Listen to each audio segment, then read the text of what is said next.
Money will follow the talk. Solo my hustle, the power set it for me. Oh yeah. The money will follow the talk. Solo my hustle, the power set it for me. Oh yeah.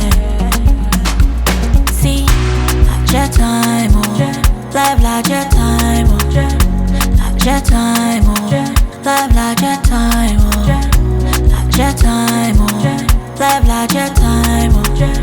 Like your time, oh. Hi everyone, welcome to yet another episode of Frequency Shift, the visual and auditory experience that is here to shift your frequency one conversation at a time. Today, I have an interesting guest on set, and we're taking you into the world of fashion. Usually when you think of fashion, especially in the African arena, the first nationality that comes to mind is Nigerian, right? And, which is really well because they have dominated the market and they're doing exceptionally well. But today I'm here to share with you fashion from another part of West Africa, a part that is not that often looked at or paid attention to, but one that is on the rise. On the rise with music, on the rise with food, and on the rise on the fashion scene. One of our best designers is here with me today, Melody Asherman, owner and creator of Everything RRouge. Ooh, I like how you said that. Welcome, Melody. Yes. Thank you for having me. Thank you for coming. Pleasure's mine. Girl, first and foremost, okay, so we're talking about fashion today. Mm-hmm. Let's get into Melody's fashion. Let's get into it. From head to toe, she has arrived. She has arrived on set. Yes. And the one thing I will just say is when you walked in today, your presence is bigger than life, larger than life. I'm here for it. Yes. And I want to get more deeper into your brand, your personality, your sense of style, because I feel like it all has a story to tell. It does. It all has a story to tell. And so we're here. And Melody, let's go back to the beginning. Okay. You come from a background, your family, you come from Liberia. Yes. Were you born in Liberia or were you born here? I was born in the Bricks, Newark, New Jersey. Okay, the Bricks. Yes, Brick City. Okay, so that's a nickname for Yes. Newark is Brick City. Why is it nicknamed Bricks? I don't know, Okay. but you just go with it. Okay, in the Bricks. All right. Yeah, for the Bricks, right. We're going with it. Yes. But then you have parents who are from West Africa. Yes, born and raised in Liberia. They came here in the 80s. Okay. My father came first, and then my mother came years after he did. And then, the best year, 88, was when I was born. Hey, 88. Right. So, yes, I was born in Newark, New Jersey, but something as far as my culture, family coming over here. My grandmother also came when I was at a young age as well. So she introduced me to not just my mom, but my grandmother as well. Music, all the things, food. So I've always had this fascination with where I came from because of the love of, you always heard about places that you've never seen. So you wanted to go and see for yourself. So the first time I went to Liberia was actually 15 and it's been up and stuck since. Okay. Go ahead. No, go ahead. I was just going to say, how was your first experience going back home? So my first experience was a shell shock, obviously, Okay. because I had never been. Totally different from what I had been used to, but I can really adapt very easily to wherever I'm at. And I was able to see my grandmother, family that I've never seen but just heard of. Yeah. And it was just a new experience for me, so I was just happy. I felt home. I always feel like I'm home when I'm in Liberia. The ideas that come to me, my skin looks good. Everything looks good when I'm there because I just feel at rest. So, and ever since then, I think I ran into you one time. In Liberia? Yes. It was, when was it? For real? Well, I feel like it was 2018. I was in 2018. Yes, I was. Yes, it was in the club. We ran into each other in the club. Okay, we'll get to that. All right. Okay. The main way of saying is every time I'm there, I always feel very much so at home. I remember that. I remember this moment. It was okay. mad random. Yeah. Mad random. Okay. Yes. But yeah, Liberia is home for me. Yes. So what tribe are you from in Liberia? My mother is Pele. Okay. And my father is Kru and Gribble. Okay. His father is Ghanaian, so it's like a little drop of, GH in there. But, all right. I be repping the Pele side because that's where my mother's from. Period. Okay. Period. Yes. I love it. I love that, you're first generation born in America, but you are still rooted. Very much so. Very much rooted, and you're going back home, and you're taking from the authenticity that's back home, and you're bringing it here. Right. What are some of the things that you noticed when you went to back home in the fashion scene? What came to mind? So for me, when I'm having a big show, I typically, that's what my first stop I go. I get all the fabrics because things that you see, if I bought fabric here, you would kind of know that it was from here. Yeah. But when I get it from home, it just feels more of a connection. It makes more sense to me. It almost feels like a full circle moment for me. Okay. The fashion scene is interesting. I'll say it's very interesting. But my take on it is, of course, being born here, but having my roots being from there. I always say I'm married to two worlds. So I use the fabric, but I make it into something that's more modern that your everyday woman can wear. Because for me, I feel like fashion should be something that it should be accessible to anybody. Everyone should look good. Yeah. No matter height, shape, et cetera, et cetera. So that's, yeah. I mean, the girls out there, the girls give. Ooh-hoo. The girls give. You know what I'm saying? But when I go, I give too. Okay. Mama is home. Oh, give it to me. Okay. I'm loving this. Right. Yeah. Mm-hmm. Okay. Yeah. So I want to know, also, what made you get into the world of fashion? You come from a background where your mom was a singer. Mm-hmm. So you have artistry in your blood already. Right. But the actual fashion, where did it come from? Because I know that you're a self-taught designer.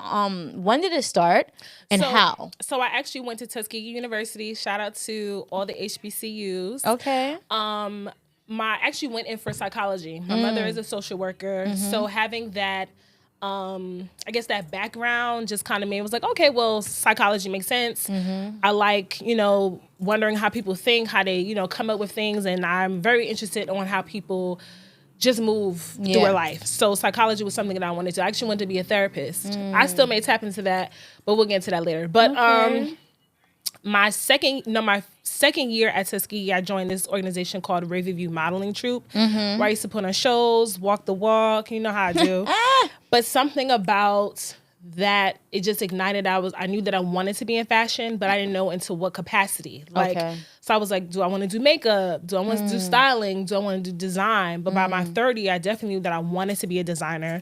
Funny enough, I had no designers around me, no one that was in that field. So I just was trying to figure things out. Yeah. And I remember calling my mom I know that I'm a psychology major, but I really want to, get into fashion. She said, you better come back home with that degree. And that was that.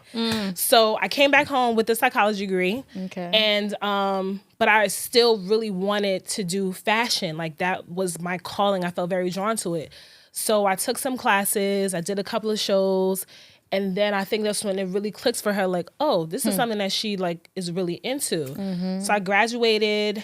After graduation, I did the classes, and I think a year later I applied to Parsons, and I got in. So that whole thing, it worked out for me, Yeah. But I just knew it was something that was just in me. And it wasn't you're influenced by different things. Oh, my friend wants to do this, so I'm going to do this. But there was nobody around me doing it at that capacity. Yeah. And I remember one random day, BT used to have this thing called Rip the Runway or something like that. And I just saw this name come across the screen called Koto Mamalu. And I'm I know this is a Liberian person. And when I saw the girl, it just something in me just felt I can't really explain. I'm getting chills just thinking about it, just to see another Black woman, African, Liberian, that's doing, I wasn't doing it at her level, but I was just wow, this is crazy for me. And she was one of the first people, I would say, Liberians that I know that was doing fashion at all in the community. So it just was like it was great to see that for me. Yeah. I think Katu Mamalu inspired a lot of designers, Liberian designers, predominantly Africans in general. Yes. You know, and she has, you know, since gone on to continue to like build her brand and, you know, represent for Liberia, which is amazing. Yeah. I love that, you know, despite that you didn't have anyone around you to show you how or what direction to go, you followed your intuition. Yeah. You followed that thing inside of you that was just like, I don't know what this is, but I'm supposed to be doing this. But I'm going to lean into it anyway. Yeah. There's some people who would feel that and then lean away from it, like, and think about all the reasons why they shouldn't, but you figured it out along the way. Right. So what was your first step once you figured out this is what I want to do? So the first step was applying to SCAD in Atlanta. Okay. And I didn't get in, and I was crushed. But everything works out for the good. Our good, right? Isn't that what the Bible says? And I remember, like, in retrospect, I know why I didn't get in, because the things I sent to them were trash. I'm like, when you flip the clothes, it's like the seams was wild. Everything was, but in my mind, I was just like, this is gonna work out for me. Like, I'm gonna do it. I'm gonna go. And I actually found out 2 days before graduation that I didn't get in. So I didn't have a backup plan, and I was in Alabama. So I had to pack up all my stuff and come back to Jersey, and I had to, once again, figure it out. What's next? What is next? So after coming home and crying and being depressed for weeks, randomly sitting in the living room with my cousin, and we're watching this show, and this lady comes across the screen. She has a fashion school in Newark. So my cousin was like, shout out to Natasha. My cousin was like, yo, you should like hit them up. Went there, saw, you know, had the orientation. And my mother, who's like my biggest fan, was like, I'm going to do classes with you. Just as like, that's my girl. Like, when I get on, that lady is going to be with me wherever I go, because the way she supports me is like no other.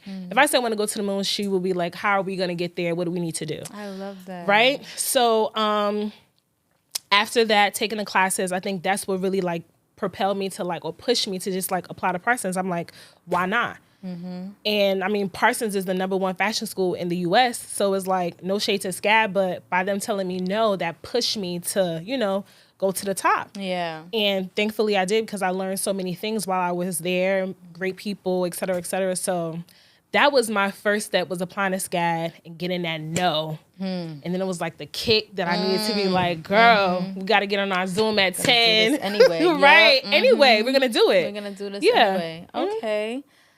Again, like, just like how, you know, your exterior personality, of course, I'm just knowing you on external, right? Your exterior personality, it presents itself as a being that goes after what they want. Like, Absolutely. you go after what you want, and you don't take no for an answer. And if it's a no, you're going to find another way. Right. And that's amazing.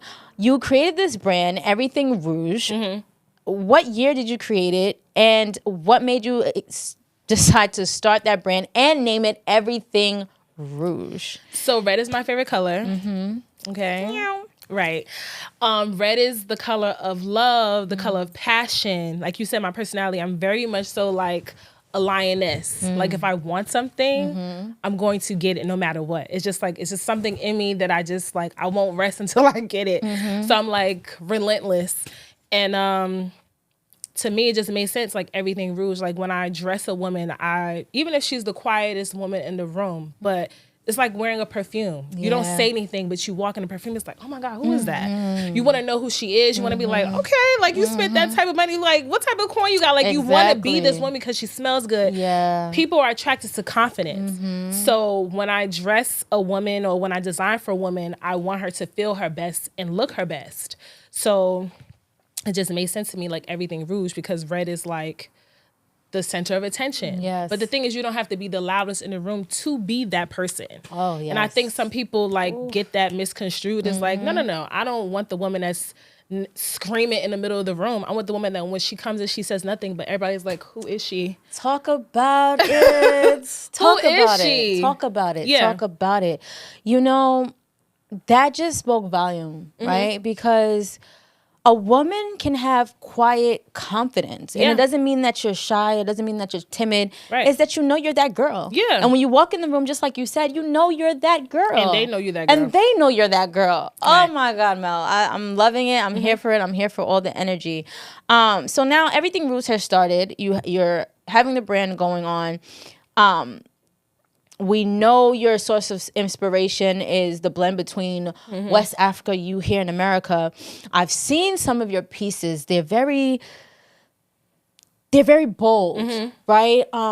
When you're doing Ankara, if you guys don't know what Ankara is African print. When you're doing Ankara, I see that you mix and match patterns. I love that because sometimes people are afraid to mix and match patterns. You are like, no, I'm gonna do this and I'm gonna make it look good. Yeah. Let's talk about your mix and matching of patterns. So it's just like color blocking, things that just make sense, right? So again, as you're talking about being bold, I want the woman to feel confident. And again, being bold doesn't mean that you're loud. It just means that you see me. Yeah. A woman who could wear a yellow okay, so we're walking down the street and we see someone in black and we see someone in yelw. Who are you going to look at? Yellow. You're going to look at the woman in yellow. If she has beautiful big hair or even if a slick back ponytail, makeup on point, you're going to be driven to that person. You want to be like, wow, like, where did you get your look from? Absolutely. Like, so that's what I'm always thinking about. And I always say, like, when I walk into the fabric store, it's the fabrics that speak to me. I know that may sound crazy, No, but it doesn't. it is what it is. It makes the sense. fabrics speak to me. It makes sense. And that is how I put things together. Like, okay, this makes sense. And sometimes it may not work, and then you just have to like start over. But I'm all about switching. Like, you see the bag, you see the shoe, two different prints, but it works. It works. Because black is the common color. Yeah. I love that. Now, also when it comes to not just mixing prints, you also have done this thing with tulle. I don't know if you fell in love with tulle or tulle fell in love with you because you put your hands in tulle. And there's been history since. And it's been history since. So let me understand your journey with tulle. Okay. And like, what was the first tulle piece you designed and what made it just take off after that? So to answer your first question, because I realized I didn't, I want to say I started in 2015 with my brand. Okay. Right? And in 2016, I got invited to do a show in LA for Style Africa. And I'm like, I got to do something that I've never done before, but it just has to it got to make sense when I do it. And it has to be God because I never worked with tulle before and I wasn't seeing anyone work with tulle. And the idea of tulle just came to me and I said, oh, okay. So I made a big tulle gown and then I made a African dress, short dress on top of it, like a layered couture look. So it was purple and blue and black. I remember that. And then the black tulle at the bottom. And the rest was history. It was just like, oh, that's different. And since then, it's just been going on. And when people saw me make this one tulle dress, 2019, I made an orange tulle dress with this for a group of women that work in Florida. Okay. And it was a photographer that I absolutely loves. And I was just like, listen, like whenever you come up here, like, let's work. And she was like, send me your dress. And I'm like, send what dress? I'm not sending you anything because I never met you. Okay. But again, leaning into that feeling of just do it, I did it. And thank God I did because that dress has been shot multiple times, has been in Vogue multiple times, was in the middle of Times Square in 2020 on Juneteenth. Girl. So just from that, again, leaning into that one thing opened so many doors for me. But the first show I did in 2015, I feel like it's been nonstop for me since then. Yeah, it has. We're coming up on 10 years in January. Girl, congratulations. Thank you. First and foremost for sticking to it. Yes. For leaning in your gut and sticking to it for that long. Right. Like since then you've been featured in Parallel magazine. You've been featured in Pop Sugar. Yep. You've been featured on Forbes.com. Period. I like when someone does their homework on me, baby. I like that. Yes. And one of your pieces was just worn by an actress on the Tony Awards. Yes. Tamra, am I saying her name correctly? Yes. So tell me about that experience. How did it come about? Because girl, red carpets, yes. Shout out to Miss Tooney. My friend Marco actually reached out to me. He's worked with her in the past, and he was just like, yo, I have this opportunity. we need an outfit. What can we do? So usually for shows, it's like sample sizes, and she wasn't a sample size. So at the time, I was like, yo, I got mad stuff going on mentally. I can't really bang with this. Like, I'm trying to like figure life out right now. And then I was talking to a friend, and he just said, he was like, yo, if I were you, I would reach out to a stylist or someone. Mind you, I had never even told him about the conversation. He was like, I would reach out to a stylist and just say, hey, I'm going to make something for your client. And soon, I don't even think we get off the phone fast enough. I text my friend like, yo, like, when did she need the outfit? Like, let's do it. I think I had less than 2 weeks. I had like, I think I had a week to actually make that outfit. Wow. Mind you, I work almost an hour away from home. You have to drive an hour back. You have to actually go to work. And a lot of people don't know I have a 9-to-5 that's not even related to fashion. Girl. Right. So I'm doing that, and I'm coming home, and I'm sewing this dress. And we're making alterations because sis is like, no, I want it this high, I want it like this, and I want it like that, and it needs to be cinched here. And all the things she was just asking me, I made sure that I was on top of it because this was my first time on, at the Tonys. Yeah. And just being there was just like so surreal. I'm just like, wow, I'm in this lady's house. She's an actress who I've watched on TV, and she just trusts that I'm gonna like deliver for her, and I did. And it just like was a testament to like, you really are that girl. Like you can do whatever you want to do with prayer and a latte. With prayer and a latte. Oat milk latte, no Give sugar, it to me. What? large. I'm not a coffee girl. I'm more of a tea girl. Yeah. But like, there's this bagel shop that I like to go to, and I'll have oat milk with caramel drizzle. Ooh. And steamed oat milk with caramel drizzle, and I'll do that. But I'm not People a coffee are sleeping girl. on oat milk. Okay. It's like the best thing ever in life. Okay. Especially steamed, like you said. Like, yes. Yeah. I love it.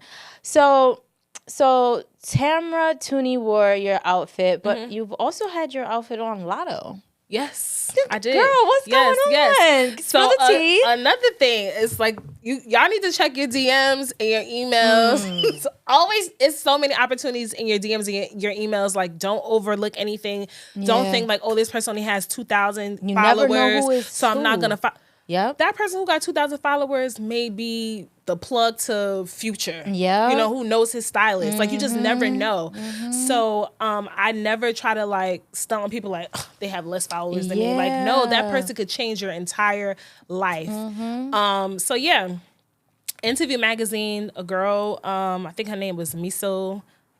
Remember her name, was a couple of years ago, but she reached out to me and was like, hey, like, I've been following your work from time to time. Mind you, I've never met this girl in my life.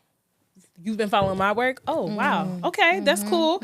So she was like, I'm going to be, at the time, Lotto was Mulatto, but she had changed her name to Big Lotto. Yeah. She was like, she was formerly known as Mulatto. I'm like, I know exactly who Lotto is, and absolutely. Yeah. So I'm like, well, what do you want? It was like, we want the pink dress. I said, no problem. Let's do it. Okay. So I sent it to them.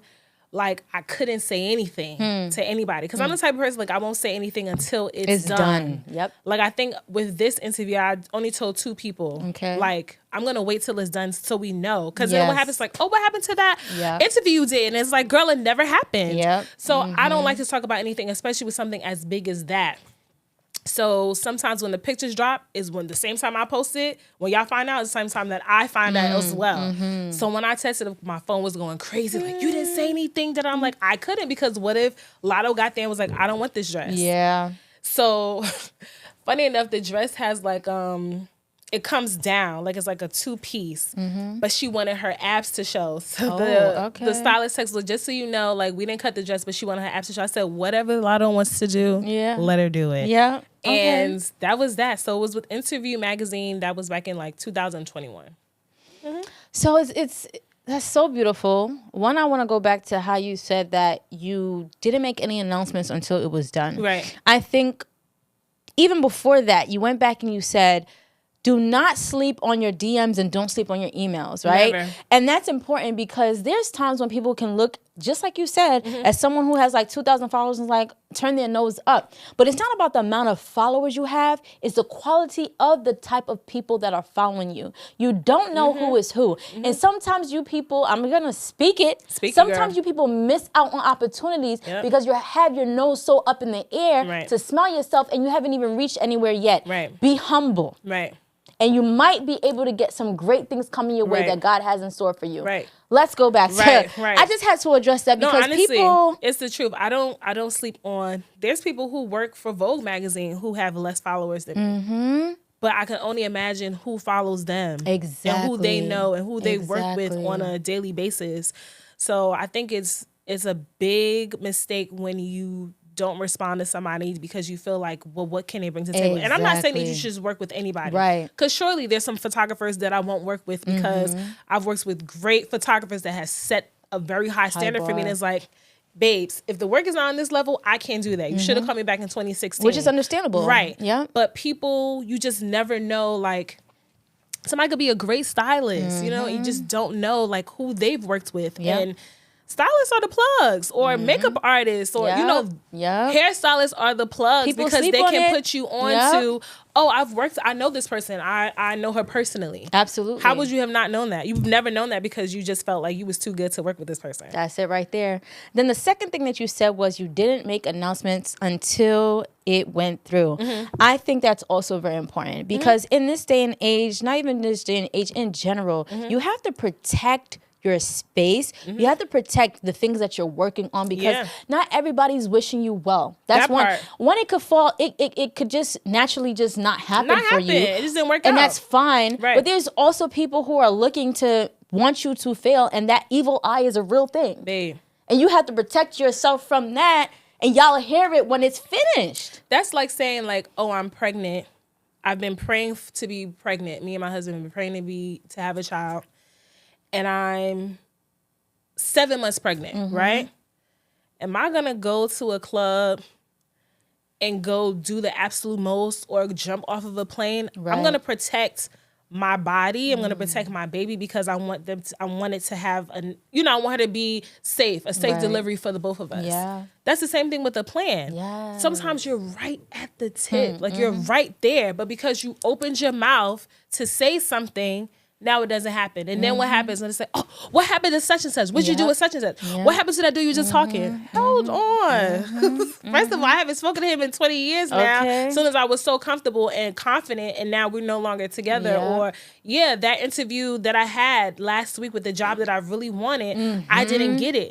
So now it's like, people are like, oh, yeah, that's fine. But it's not fine for me because Exactly. I would rather wait until it's definite before I speak about it. And sometimes sometimes my friends and family don't understand that, and I'm okay with that. Yeah. I would prefer to wait until it's definite before I say something. Yeah. That's just how I move now. If it's not definite, if that thing is not signed, I will not say a thing. And that's a really good way to move. Learn to close your mouth. You have to. Close your mouth sometimes. Yes. Close it. Yes. But I think also, being a Virgo, because you are a Virgo. Hi, girl. Virgo moment. Virgo moment. A Virgo moment. I think we're naturally very private people. Yep. And we move in a way where we see really great things for ourselves. We're very intuitive also. So of course, if you already see yourself at a 10, and it's like, okay, if I just lock in, if I just be quiet, if I just do what I need to do, then I can get there. No distractions. Because sometimes when you talk, that is a distraction. That's a distraction, And I saw something online that was like, every day more and more, I understand why Beyonce doesn't say anything. Yes. When I tell you I felt that. Yes. And the older they get, the more I'm just like, I'll just be quiet. Yep. I'll just wait. Yep. And it's okay. And it's okay because once again, it's like as long as you are presenting your work or your art or whatever it is that you're here to share with the world, there's parts of you that you also have to keep to yourself. Absolutely. What fun is it if I know everything about you? Okay. Where's the mystery? There's no mystery when you If just I let know it all everything. out. There's no mystery. So I'm not interested. And also comes off as thirsty may not be the best word. It also comes as desperate when like you know so much. Comes off very cheap. Yeah. Anybody can have access to you. Everyone knows everything about you. But there's like a level of like luxury and exclusivity. Yes. Like no, I'm not gonna come. Yes, I will come. No, I'm only gonna do this event. Yeah. No, I'm not gonna do this event. Yeah. People respect you when you have some type of like, distance with certain things. Yes. Especially Liberian people. You know, our Liberian people, if you are everywhere and they can see you every day and they can have access to you, they don't respect you. Yeah. That's the... But I'll also say, too, I think for me, how should I say it? I'm friends with everybody. I work with everybody. I do everything with everybody. And I remember one time, it was the Liberian Entertainment Awards. I got nominated for Best Designer. Babe, when I tell you I was shocked that I didn't get it, because I was like, nobody was working harder than me that year. Nobody. And somebody in the comments was like, well, at least now they know you're Liberian. I said, so when I started in 2013, working with African Fabric, and it was always hashtag LIB, Liberian designer, blah, blah, blah, and came out saying I was a Liberian designer, I was just like, well, what do you mean by that? Because I came out and said, hey, yes, I am from Newark, New Jersey, but my origins is what has been the backburn of me, like, even designing. So it's like, yes, if you're too accessible, they're not really banging with you. If they feel like you're not one of them or hang out with them or whatever, then you're not Liberian enough. I've had those conversations too, and I'm just like, here's the thing. It is what it is. Yeah. It is what it is. Yeah, I mean, I think that's absolutely true, because in the Liberian industry, it's all about, a lot of times comes down to popularity, which is unfortunate, because there's so many talented Liberians who are doing things that people the people aren't paying attention to, because, you know, it's not in their like pushed into their face, or whatever the case may be. And another thing with, I'm not talking bad about Liberians. I love my Liberian people. You guys, y'all my people. You know what I'm saying? Right. I just got to call it sometimes how it is. Liberian people will support you. They will. Yeah, absolutely. To a certain extent. And then once you blow up, then they really want to attach to you. Oh, so now you know me. They really want to attach to you. So there's stages to Liberian support. There's a support when you're coming off the ground and they see that you're dope. They're like, oh yes, this person's Liberian. Then there's a stage when you're actually doing really good, but you haven't reached that peak yet. And they're like, who does this one think that they are? Who do you think, you know? It's like crabs in a barrel. Unfortunately. But it's not just, I'm not just going to say just with Liberians, it's Black people as a whole, which is unfortunate. That if, like, you can do good, but you're just going to be better than me. Yeah. And I feel like as a whole, I think that's what holds us back. Because I've been on set and I've been the only Liberian amongst Nigerians. But there's never been no shade like, oh, we're not going to work with you. It's like, yo, we love your work. You're dope. How can we, like... So I'm friends with everybody. I work with everybody. Once I know you're Black, call me, because I feel like we're stronger together. Yeah, that's versus so true. Apart. That's so true.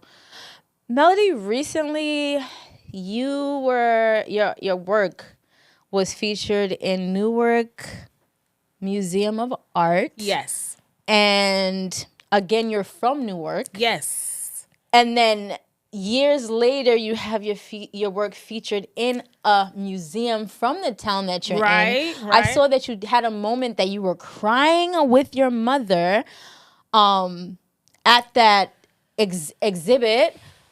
Please talk to me about that and how that came along and all the feels. So, funny enough, this was like the beginning of 2023. Someone emails me. Didn't know who she was. I think she DMs me first, and then I think I had an email, and the email was like, hi, my name is such and such. Like, we would love to come and see your studio. There's an opportunity we would like to do. And I giggled to myself. I was like, a studio, girl, I sew in my sewing room at home. There is no studio. Okay. But I responded back to her, and she was like, I would love to set up a Zoom with you just so we can talk about, like, this opportunity. So I'm like, great. She says, shout out to Kristen also. She is the person that I'm speaking of. She reached out to me. She says, you know, the museum is spotlighting 11 designers or 9 designers, and we would like you to be one of them.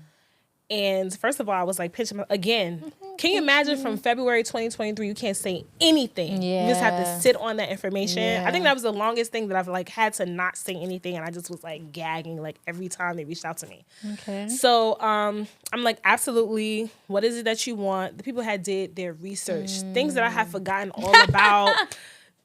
The internet never forgets. I have forgotten a lot because when you're like producing, it's like sometimes like you're like on to like the next thing. So she's texting me about interviews that I did in 2015. I'm like, how did you know that? Because sis, I forgot all about that. Yeah. But it was a great experience. They picked what they wanted. They were able to see the catalog. I was like, these are 3 pieces that we want. A video that I worked with actually this Nigerian photographer. They loved it. They also spotlighted that as well. So I was the only woman in that amongst the boys. Okay. So I felt, I was like, yes, girl, you got this, girl. The moment that I cried is the day of the exhibit. I'm trying not to cry now because I have on lashes. One of the people that came up with the concept of the idea of what they wanted to do, she said they had been talking about it since 2018. So 2018 was the worst year of my life. Like when I said everything could go wrong, everything went wrong, happened, still had to show up to work. Because, you know, in life, like, especially being a Black woman, you have to, like, you still have to show up regardless.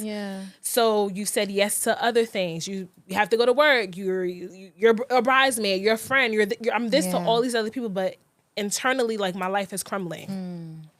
So to just be able to hear that they came up with this idea then, I'm just like, wow, God, you've been behind the scenes this whole time. And I had, like, no idea what's happening. 2 of those dresses, I was in like the smallest apartment, like probably from here to here, just maybe this desk, and I'm making like these big gowns. I don't know why I'm making it, but I want to make them. Right? In the smallest places. Oh man. Whew. You know what I mean? Like you're in a box, but it's just like you're still wanting to like push regardless through. of the situation. And on top of being in the pandemic, living in a small space, not knowing which way you want to go. And then for that piece that people don't know that you cried up like, God, when is it going to happen? And you just handpick, bloop, this is for you. It just like the tears, I just, because you're too busy producing. So you're not really paying attention to it, but to be able to like see it on a mannequin and be like, wow, I did that. In one of my lowest points. And all you can see is the beauty of it. It's just, it's testament to God gonna do what he wanna do when he wanna do it. And it might not be on your time. No, it's not. It's not on your time. No. And it's okay for it not to be on your time. It is okay. It is okay. Because as human beings, we feel like, it's like when you know you have greatness inside of you and you know what the gifts that God has given you to share with the world and you know what you're passionate about and you just want to share and you want to share. And then all these things in life happen. You said 2018 was the lowest year of your life. And I was going to, before you even brought that up, I was going to go to that because you did mention it on your social. You mentioned it when you talked about the exhibit in Newark. And I was gonna say, you know, everything has been going great. You've been having all these features, all these, you know, collaborations. But when was a time that you felt like, God, like, is this it? Am I meant to do this? Like, what's happening? I'm putting my all in. And for you, 2018 was that year. Before, not even, I don't want you to get into specifics, but I want you to tell me, like, what about that year made it the worst year of your life? So, imagine this, right? This is where the museum is. No. Let's just say this is where the museum is. This is another building, and then that's the building that I worked in, right? The building I worked in, I'm like, I have a college degree. I'm a smart woman. Why am I at this job? Why am I making this money? Like, why is all these, like, things, like, I had to, like, drop a class because life was getting, like, too crazy. Then I'm, like, at the time I was in a relationship, things started to, like, out of nowhere, just kind of, like, went left. So it's, like, the one thing you feel like, okay, all right, at least I have this one person. I feel like life is weird, but I'm going to be okay. That was snatched away, too. Then in 2024... 2 buildings away from where you was questioning God at. He has your stuff. And as soon as you walk into the exhibit, mine was the first thing that you saw. So it was just like a full circle moment to be like, sometimes I don't know what, we don't know what the plans are, but again, the plan is always for our good. Yeah. But to just have been feeling like so low, and that's why I was so happy funny enough, when I said I saw you in 2018 when I went to Liberia, I was just like, I was letting go of whatever happened to me that year, and I was going to turn up, and I did. Yeah. And then I just was like, it is what it is. And then I just kind of just like, that was then, this is now, and I'm just going to move forward. So sometimes it's like, even though you feel like you're one of God's strongest soldiers, but I'm like, put me down God, for the please. year. God, please. Put me down. I don't want to Yeah. be that this year, but I just felt like everything was like back to back to back to back for me. And I'm just able to sit back now, because when you're in the thick of it, sometimes you're like, am I ever going to get out of this? Like, when am I going to see like up? Yeah. So to be on the other side of that, and to have been featured, and just my clothes live there, and I'm just like, wow, like just 2 buildings down. I was questioning you years ago, and then fast forward, here I'm at in a new position, a new season in my life, and I'm just like, thank you, I appreciate that. Yes, I just want to take a deep breath, because it's like, it just felt like in that moment it was a deep exhale for you. yes. You said you went through the period of release, and that's important, because in order for you to get to where you are now, there had to be a time where you released what it is God wanted you to release. Right. And again, it might have been things that you thought that you wanted to hold on to, but God was saying, no, You don't need this for where I'm taking you. From where I'm taking you, you don't need this. Right. I'm going to take you so much higher, much bigger. Think bigger and Yeah. bigger and Yeah, bigger. yeah, And yeah, even yeah. when you think bigger, you still bigger than what you're thinking. Yeah. You know? So I love that you got out of that dark place. Yeah. I love that the fact that in that small apartment or that small place that you were Still was like, you were I'm going to push, still. And I think that sometimes all, the universe, the creator, whatever you call it, wants to see. Yeah. Is that Do you really want it? Do you really want it? Yeah. Because there's going to be those moments that come to test you. Yeah. And if you buckle and you fold, the game will test you, but don't fold. That's Nipsey's words. The game will test you, do not fold. I feel like it tests me every year. And but the thing about it Every is, year it's gonna test you. Expansion, right? When you think Yeah. about expansion, for anything to expand, it must first contract. Yeah. Contract to expand. Yep. So when we're reaching different levels, we gotta contract Yeah. to expand, to Yeah. contract to expand again. Right. And that is so beautiful. Mel, again, you're one of the fashion, in the Liberian fashion industry. You're here and you're doing your thing. And again, it's so,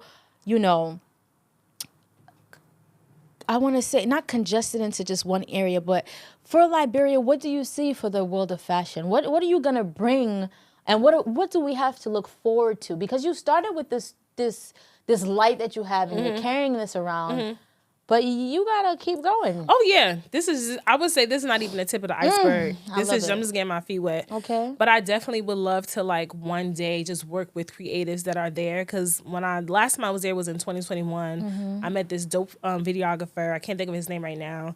But our women are gorgeous. Yes. So I'm just ready to pick one and be like, okay, you're going to wear this dress and we're going to go downtown Waterside and we're going to shut it down. So that's more my speed. But it's just about finding the time to go and just be able to do multiple projects. But I definitely want to reach, because I've been seeing people doing their things. I'm like, okay, creatives, they we're got on some- a they got some rise. creatives out there, yeah. So I definitely would love to go back there and work with young girls. Well, not just young girls, but young creatives in general. Yeah. Just to be like, hey, I'm doing it. You can do it too. Yeah, maybe a little more harder for you because you're here. Yeah. But you don't allow your circumstance to stop you from doing what you're destined to do. Absolutely. Why? For sure don't. Absolutely. That's why right now I'm actually on GoFundMe. I have gonna bring that yes. up. Now it's time for me to go into manufacturing. Okay. Because sewing all of these gowns and all these dresses, of course, for shows, I have no issue with that. But as far as my everyday woman, what is my Yeah. everyday woman going to wear? I cannot make all of these items. So I'm raising capital to raise money so I can go into manufacturing and just keep the ball rolling. Because there's other things that we want to do too. Not just clothes. We want to do bags because I'm a bag girl. We want to do perfumes because I'm a scent girl. All the things. I just feel like I need to like really lean into that. So I mean, I'm almost at like 1,200 in the past 6 days. So I'm like, all right, guys, thank you so much. I'm about to get on my Zoom at 10 and keep it going. But yeah. If you are watching, Everything RRouge. Yes. Melody Asherman. Yes. Melody Asherman is looking to expand her brand. And when we say expand, we're talking about scale up. That part. And you've heard her say she's looking to take it to the next level. Right. So I want you guys right now to open up your phones, your laptops, whatever it is that you're watching. I want you to make a note of the GoFundMe that she's about to give you right now. And Melody, I also want you to give the people where they can find you. I want you to give them your GoFundMe so that they can funnel down, because we're going to promote this and we're going to get you to your goal. I appreciate that. So you can find me on TikTok, Instagram, RR Fashionista, Everything RRouge as well. 2 R's in everything, 2 R's in RRouge. But yeah, RR Fashionista, it'll have the links up there, so you can just click the link, the GoFundMe link. $5, $10, $1,000, whatever you want to do. Shout out to all the big ballers on the check-in. Hey, drop the money. Drop the ma. Drop the ma. Yes. So again, I'm just trying to, be bigger and better, because it's not just about me. You're not trying, you're doing. Yeah, exactly. There's women that's coming up behind me, my young cousins, my nieces, my daughters, that I don't have yet, but we're speaking things into existence. Yeah. So just to show that women can, whatever they put their mind to, that they can absolutely do that. And I will be somebody's living testimony to knowing that, hey, like, I saw her do it. She looks like me. She comes from where I come from. I can do it too. Absolutely. I love it. I thank you for taking the time to share your journey with us today. Again, if you're tuned in and you're watching, today's conversation has been so informative, so much into the world of Melody and her fierceness, her bravery, and her daring intuition and her daring nature to go continuously after what it is that she has wanted. And she never let anything stop her. And I hope you guys are noticing a trend here, right? With everyone who's coming and being interviewed on this show and who's reaching their goals and their dreams, they're not stopping, regardless of the obstacles. The obstacles are there to make sure that if you really want it, and really test you to see if you want it, and to push you to the next level. And sometimes you might not think that things are happening in your favor, but everything is always happening for your greater good, whether you perceive it to be so at the moment or not. So just remember that, and take that piece and take that key. Again, follow Melody and Everything RRouge on all her socials. Go and drop that amount on that GoFundMe. Let her reach her goal. 20K is the goal. 20K is the goal. 20K is the goal, and that's small. So I know there's ballers watching this. Absolutely. Y'all dropped the ma. That's what I said. Shout out to all the big ballers on the check-in. Thank you so much, Melody. Thank you such for a pleasure. having me. I'm so happy. Again, as I said, I have had different interviews, but this is my first Liberian podcast. I'm really excited about that. And just like you want to share my stuff, I'm going to share your stuff too. Appreciate you. Because like you said earlier, I think when it comes to other countries, it's because they're bigger. But our food, y'all know you say it's on the rise. It's been there. But again, when you have the louder voice, you sometimes drowns out the younger. So with the smaller. But we're here. Yes. And we're not going anywhere. At all. Okay, so get to know it, get comfortable. Okay. And to everybody that's watching, you can do anything you put your mind to. Yes, it'll be hard. Yes, you'll be faced with adversities, but there is no testimony without a test. So, And with that being said, you've watched another episode of Frequency Shift. Until next time, peace, love, and light. We're out. Ciao. Melody, give me a hug. That was ma'am. awesome. So much.